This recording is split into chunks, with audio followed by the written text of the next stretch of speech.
స్వామిని చూస్తే కళకళలాడుతూ ఉన్నాడు. అంతకుముందు చూస్తే కొంచెం తేడాగా ఉన్నాడు. ఇప్పుడు బాగుంది, అంతా బాగుంది. వేస్ట్ మాటలు, వేస్ట్ ముచ్చట్లు చేయొద్దు. ఆంధ్రప్రదేశ్, అమరావతి, పోలవరం ఈ రెండు స్వామి లక్ష్యాలు. స్వామి దగ్గర మాట ఇచ్చిన వాళ్ళకి ఎటువంటి పాఠాలు నేర్పించాడో మీరు అందరు చూశారు. సో ఆంధ్రప్రదేశ్ బాగుండాలి, బాగుంటుంది. చంద్రబాబు నాయుడు గారి ఆధ్వర్యంలో, పవన్ కళ్యాణ్ గారు, అలాగే బీజేపీ ఈ కూటమి ఆధ్వర్యంలో ఆంధ్రప్రదేశ్ అద్భుతమైన ప్రగతి సాధిస్తుంది. అనుమానమే లేదు. ఎవరు తిట్టుకోవాల్సిన అవసరం లేదు. ఇప్పటికైనా అర్థం చేసుకోండి. మీరు ఆ రోజు తిట్టినా కొట్టినా తిరిగి ఈరోజు కర్మ మళ్ళీ మీ చుట్టూ తిరిగి మిమ్మల్ని తిడుతున్నారు, మిమ్మల్ని కొడుతున్నారు. అవసరమా?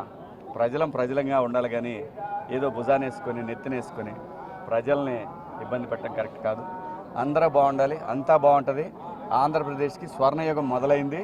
ఇది చూసుకోండి. ఇది స్వామి నిర్ణయం. ఇది స్వామి దగ్గర డ్రామాలు దొబ్బితే ఎవరికైనా ఇదే శిక్ష. Thank you. మీ అందరికి కూడా శుభాకాంక్షలు.